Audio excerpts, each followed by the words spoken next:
आपण पाहताय क्राईम मुक्त महाराष्ट्र. लोकसुख वार्तांकन, लोकसुख बातमी. पोल्ट्री व्यवसायाच्या नावाखाली विश्वास संपादन करून लाखो रुपयांची आर्थिक फसवणूक करणाऱ्या आणि तब्बल 2 वर्षांपासून फरार असलेल्या आरोपीला चंदननगर पोलीस स्टेशनच्या पथकाने सानपाडा नवी मुंबई येथून अटक केली आहे. दत्तात्रय बबन तावरे वय 37 वर्षे असे अटक करण्यात आलेल्या आरोपीचे नाव असून त्याच्याविरोधात आर्थिक फसवणुकीचा गुन्हा चंदननगर पोलीस ठाण्यात दाखल आहे. या प्रकरणी फिर्यादी संदीप भीमराव भोसले वय 38 वर्षे राहणार लक्ष्मीनगर येरवडा पुणे यांनी तक्रार दिली होती. आरोपी दत्तात्रय तावरे याने फिर्यादींकडून पोल्ट्री व्यवसायासाठी सुरुवातीला 50,000 रुपये घेतले. त्यानंतर फिर्यादींचा विश्वास संपादन करून कार्यक्रमासाठी 2 दिवस वापरण्याच्या बहाण्याने फिर्यादींच्या पत्नीचा 3.5 तोळ्यांचा सोन्याचा गंठण घेतला.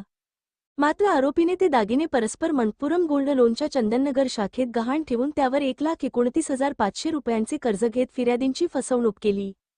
या प्रकरणी चंदननगर पोलीस ठाण्यात गुन्हा दाखल करण्यात आला होता.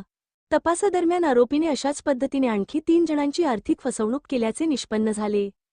गुन्हा दाखल झाल्यानंतर आरोपीने आपले वास्तव्य सतत बदलले. त्याने मोबाईल क्रमांक तसेच बँक खात्यांचाही वापर बंद केला होता. पोलिसांनी त्याच्या कराड व खराडी येथील पत्त्यांवर शोध घेतला मात्र तो मिळून आला नव्हता. आरोपी पोलिसांपासून बचाव करण्यासाठी वारंवार आपली ओळख आणि ठिकाण बदलत होता. वरिष्ठ अधिकाऱ्यांनी सदर गुन्ह्याचा छडा लावण्याचे आदेश दिल्यानंतर सहाय्यक पोलीस निरीक्षक महेश लामखडे व पोलीस हवालदार किरण घुटे यांनी तांत्रिक विश्लेषणाच्या माध्यमातून आरोपीचा ठावठिकाणा सानपाडा नवी मुंबई येथे असल्याचे निष्पन्न केले. त्यानुसार सहाय्यक पोलीस निरीक्षक महेश लामखडे व पोलीस अंमलदार विक्रम गायकवाड यांचे पथक 14 मे 2026 रोजी नवी मुंबई येथे रवाना झाले. सानपाडा गावठाण परिसरातील दाट लोकवस्तीत पोलिसांनी गुप्त बातमीदारांच्या मदतीने सापळा रचून आरोपी दत्तात्रय तावरे याला ताब्यात घेतले. आरोपीला 15 मे 2026 रोजी न्यायालयात हजर केले असता न्यायालयाने त्याला 17 मे 2026 पर्यंत पोलीस कोठडी सुनावली आहे. या गुन्ह्याचा पुढील तपास सहाय्यक पोलीस निरीक्षक महेश लामखडे हे करीत आहेत.